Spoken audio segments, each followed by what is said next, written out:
আজকের অনুষ্ঠানে সম্মানিত সভাপতি সাহেব, মাননীয় প্রধান অতিথি সাহেব, বিশেষ অতিথিবৃন্দ উপস্থিত, উভয় পক্ষের খেলোয়াড়বৃন্দ এবং দর্শকবৃন্দ, সবাইকে জানাই আন্তরিক সালাম ও শুভেচ্ছা। আসসালামু আলাইকুম রহমতুল্লাহ। আশা করি আপনারা সকলে ভালো আছেন। আজকে যে খেলাটি উপভোগ করলাম, আজকে ফাইনাল ম্যাচ, আসলে ফাইনাল ম্যাচ যে খেলা উপভোগ করার কথা ঠিক সেই রকমই খেলা দেখেছি আমরা। উভয় পক্ষের খেলোয়াড়বৃন্দ খুব ভালো খেলেছে।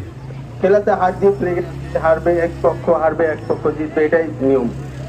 কিন্তু আমরা খেলা পরিলক্ষিত করতে গেলে দেখা যায় যে উভয় পক্ষ খেলোয়াড় ভালো খেলেছে এবং ভালোভাবে খেলে মাঠের সুশৃঙ্খলা বজায় রেখেই আজকের খেলাটি সমাপ্তি ঘোষণা করেছে এবং বিজয়ী লাভ করেছেন বালিয়াডাঙ্গা ইসমাইল খাই এবং ঝিলিম ইউনিয়ন রানার্স আপ অর্জন করেছে। তো উভয় পক্ষের খেলোয়াড়কে ধন্যবাদ জানিয়ে আমি আমার বক্তব্য শেষ করলাম। আসসালামু আলাইকুম রহমতুল্লাহ।